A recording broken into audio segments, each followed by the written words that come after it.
Say, good afternoon everybody, and thanks for coming out today. Before we get started, I'd like to thank Firefest for having us out here, and Chatham-Kent Fire Department for their cooperation and assistance.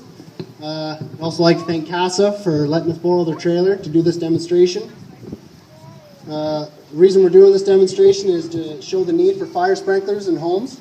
All the facts and information I have for you today were taken directly from Statistics Canada as well as the NFPA.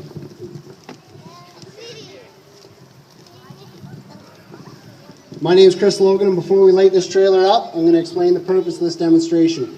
The purpose is to give you a visual representation of how quickly a fire can overtake your home or business. We're going to show you how within 10 minutes of unrestricted growth, flashover occurs and the devastating effect it has on the average household. From 2002 to 2011, there were 802 fatalities in fires in Ontario. 682 of those were in residential structures. And of those 682 deaths, 225 of them had working smoke alarms that operated at the time of the fire. 45% of all the fire fatalities happened between 10 p.m. and 6 a.m. Vancouver, British Columbia adopted comprehensive fire sprinkler requirements in 1990, including a requirement that sprinkler systems be provided in all one- and two-family dwellings. Beginning in 1995, the city began tracking the losses in sprinkler versus non-sprinkler dwellings and credited fire sprinklers for reducing the average annual loss by more than 90%. By 2008, 40% of all dwelling units in the city were protected by sprinklers. There have been about 2,500 fires in sprinklered residences in the 18 years that the ordinance was enacted, and at the end of the study, there had been 0 deaths in a properly installed and maintained fire suppression system. 0. So at this time, I'm going to walk you through a fire in a non-sprinklered home, so that'll be on the right side. Within 30 seconds of ignition, the smoke alarm is going to activate if there is one in the room.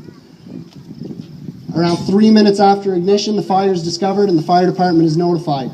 On average, it takes 3 to 4 minutes for the fire department to respond and begin fighting the fire. Fortunately, at around 5 to 7 minutes, flashover occurs and everything flammable in the room of ignition ignites. The room is then unsurvivable. The sprinklered home, which is the side on the left here, same thing, 30 seconds, smoke alarm activates. At around 1 to 2 minutes, the sprinkler head activates and immediately begins cooling the room. It drops that temperature immediately, preventing flashover.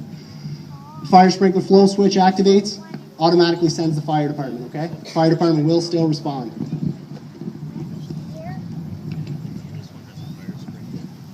Okay, so we're going to light these trailers up now and show you how they operate. First, we're going to show you the sprinklered side. Just going to wait for a couple more people so they can see.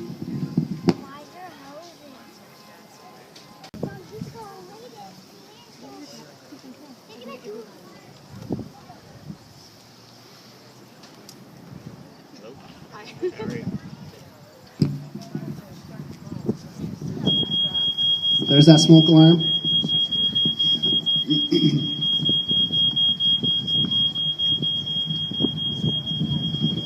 So a couple common myths about fire sprinklers. Fire sprinkler system activates. Not every head in the building goes off. In the movies, somebody pulls a pull station for a fire alarm and every sprinkler head in the building goes off. That doesn't happen. Each sprinkler head's heat sensitive. So in residential, commonly 135 or 155 degrees. This glass bulb in the sprinkler here explodes, and then that plug releases and releases the water. So if you have a fire in a bedroom, only the head in the bedroom is going to activate. The kitchen head's going to stay intact. Your basement heads, it's not going to completely flood your home.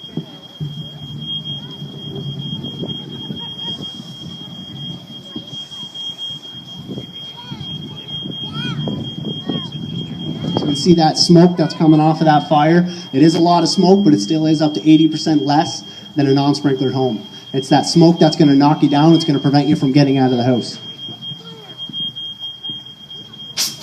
There's that sprinkler head activated now. Immediately drops the temperature of the room. So that temperature at the ceiling there was 155 degrees, right? That's hot.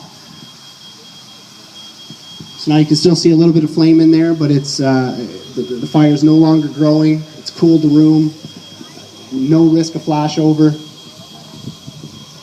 Fire department's going to go and just knock it down 100%.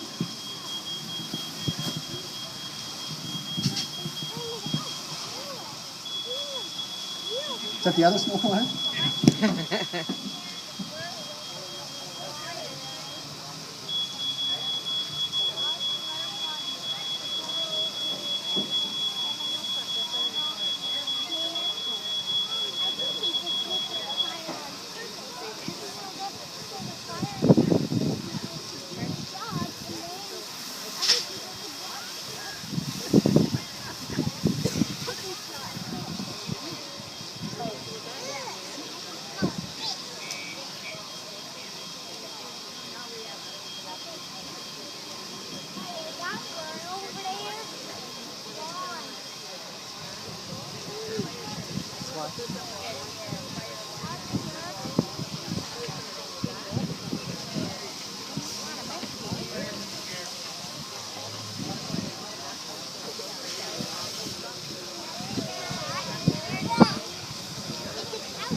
Okay, so now we're going to light the non-sprinklered side. You're going to see how quick that fire grows and the amount of gas, the smoke and the gas that comes off of that unrestricted fire.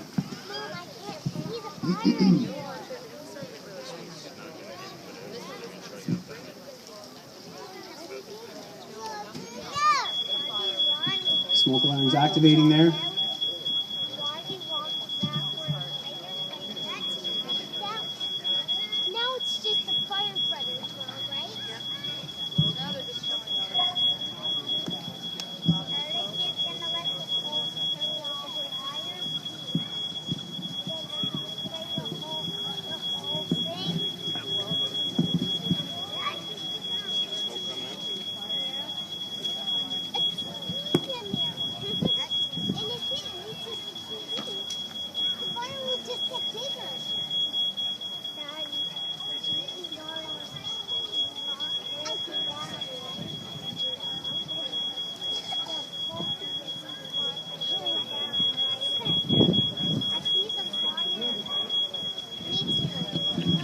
About 30 seconds in now, fire spreading to the couch,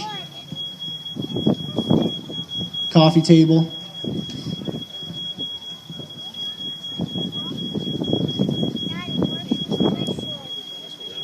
Now this side of the trailer is not enclosed either, right? So if this were a room, if this was your living room, your kitchen, your bedroom, all that smoke wouldn't be escaping out the top of the trailer like it is now. It's fully enclosed in there. So that smoke's just building and building and building, getting closer to the floor where you're going to be.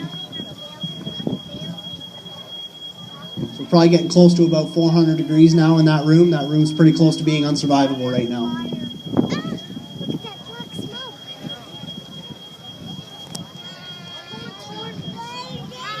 Okay, so we're not even 2 minutes into it now. That room's unsurvivable. The fire department's been called. They're on their way.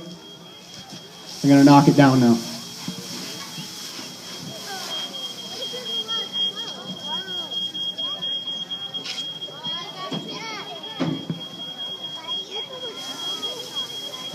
Anybody have any questions?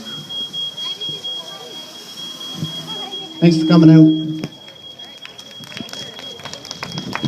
If anybody wants to stick around, we're going to be doing fire extinguisher training over here. You can set off a fire extinguisher and put out a real fire. Thanks.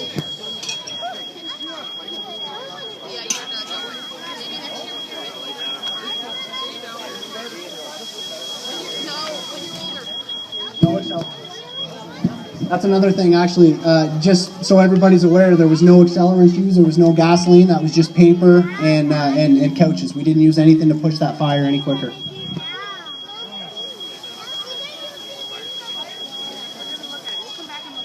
So that was just paper in a waste bag.